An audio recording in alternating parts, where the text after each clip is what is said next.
What's going on, guys? So I wanted to take some time and talk to you guys about steel, and in particular where I buy my steel and the thickness of steel and the importance of that for me. So before I begin, I just want to throw it out there. I am not an expert at any of this. I'm just explaining to you what my feelings and my thoughts and my opinions are. They're strictly my opinions. When it comes to knife making, I've only been making knives since the beginning of this year, which at the time of taping it is 2022.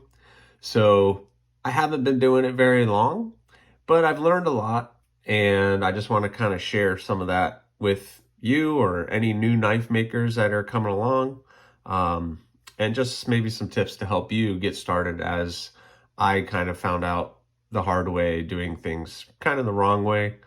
Not necessarily wrong, but in a way that made it a little bit more difficult for me to get some things done. So let's start with these two pieces of steel here. We'll talk about this guy here in a second. I know you guys are looking at that. But I just got these in. This is 80 CRV2. It is 1/8 inch thick, 1.5 by 3 feet. So it's a nice long piece of steel. But today I want to specifically talk about thickness. So this is 1/8 inch thickness. And if you've been following my channel and following any of the knives that I make small, everyday carry size fixed blades. And 1/8 inch thickness is my comfort zone in working with these blades. I don't really need anything thicker than 1/8 inch, although sometimes I will get something like a little bit between 3/16 and 1/8. Just gives it a little bit more substantial thickness, but 1/8 inch does a really great job. Also on the table is AEB-L, which is a new stainless that I'm going to try to work with. I've been normally doing 440C, which has been working out pretty good. I was recommended that that's probably the best stainless to work with for a new knife maker, and it's been doing good. ran into a couple of issues, like with drilling holes and that kind of thing, burning out drill bits. That stuff is really soft and it gets heated up real quick, so you got to be careful. So I'm going to try AEB-L, see how that works out for me. But again, 1/8 inch thickness for me. The reason we're talking about thickness is because I buy most of my steels from Jantz. So if you don't know, Jantz is an online company that sells pretty much anything you'll ever need for knife making. Pocket knife, even folders to fixed blades, handle materials, steels, any little part, everything. They sell anything. So they're really great. So shout out to Jantz. I'll put a link in the description below if you guys are interested. But it's jantz.com, JANTZ.com. But yeah, we could talk about that. But I get that from them. So one thing I did find on their website is they had what I guess they're calling end cuts or cuts. So they have a pack of 80 CRV2, and it's all cuts. So the pieces are all, and you get this box, and this box comes full of different cuts of steel. Come on, lid, stay open. And I've used pretty much everything in it. So in this pack, you get anything from 1/8 inch thickness all the way up to 1/4 inch. So you pay a specific amount. You guys can go to the website and find it yourself. And it has varying different sizes of steel. So I've used up pretty much all of that steel except for a couple pieces of the 1/4 inch thickness. And that's a very substantial piece of thickness that I have. Now I have made my full, which is a blade that I made. If you want to go to my Instagram, it's at AriesEDC, or even on YouTube, I did a video on it. It's the one with the blue handle. I made that out of the 1/8 inch or the 1/4 inch thickness. And that was fun. I was able to work with it. 80 CRV2 is a great steel to work with for new knife makers. It's very forgiving. So I made that knife. It turned out really well.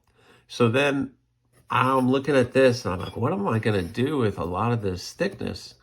And I think I figured it out. So my first experiment that I did with it was to start with some of my naked models. And what I mean by naked models is basically they're a model that doesn't have any handles. So let's go back to this guy. This is an example of one of the naked models. So this is the naked column. And I started it out of that 1/4 inch thick steel. And so far, it's turning out pretty good. I've just gotten to hand sanding it and got the shape done. Now, I am not a smith. I don't heat the steel up and shape it on an anvil. I do what's called stock removal. If you're not familiar with stock removal, basically I can take that chunk of steel, I draw out my shape, I cut it on my bandsaw, I grind it down on a 1x30 sander, and then I do everything else by hand as far as shaping it. And just a regular drill press, nothing crazy.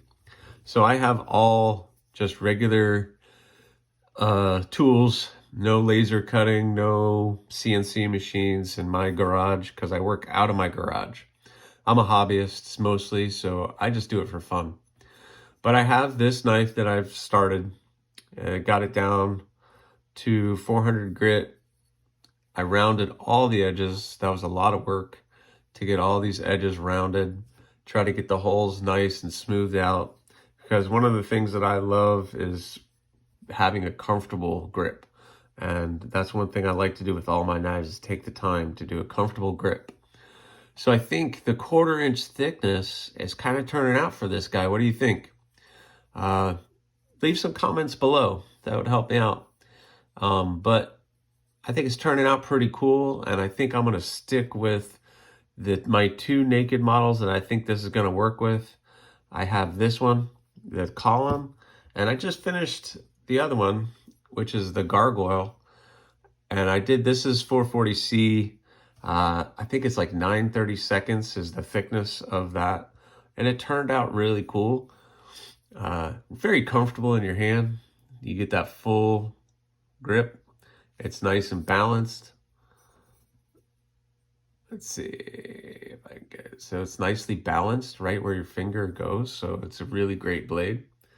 But I think this blade in the 1/4 inch is going to be outstanding. So I've already kind of drawn it out and it's ready to be cut and drawn and sanded and everything else. But hopefully it'll turn out good. One thing I'll say with these end cuts is some of the steel was a little wonky. You could see you have to be careful with some of that, how the edges are angled. So that could make your blade uneven if you're not paying attention. And I don't know if you guys are gonna be able to see that. Maybe you will. It's kind of rounded right in here. So some of these pieces were a little funky. Some of the pieces were 2 inch thick wide, which was good because I was able to get like maybe two knives out of one piece of steel with some of the thinner stuff. But I was happy with the purchase. I'm just stuck with kind of that 1/4 inch thick steel now, and I think I have a plan for it. What do you guys think? Let me know in the comments down below if you like that. Here's a knife that I made in 1/8 inch thick. This is my regular column, so same blade shape, but has the regular handle. This one is actually available at my Etsy store, so check me out at Aries EDC on Etsy. It's my store, so you got to search for the store owner. But this one came out really well, but that's an example of 1/8 inch thick steel for a knife. It's a perfect thickness for any kind of EDC size blade. But I really like this one. Give you guys one last look. Nice and rounded off, smoothed out, ready for heat treat, tempering, and getting finished up. All right, guys, that's all I have for now. Just wanted to share that with you. Hopefully it helped. Maybe if it didn't, I hope you enjoyed the video. Please like, subscribe, leave me a comment, or not. That choice is yours. Have a good one, guys.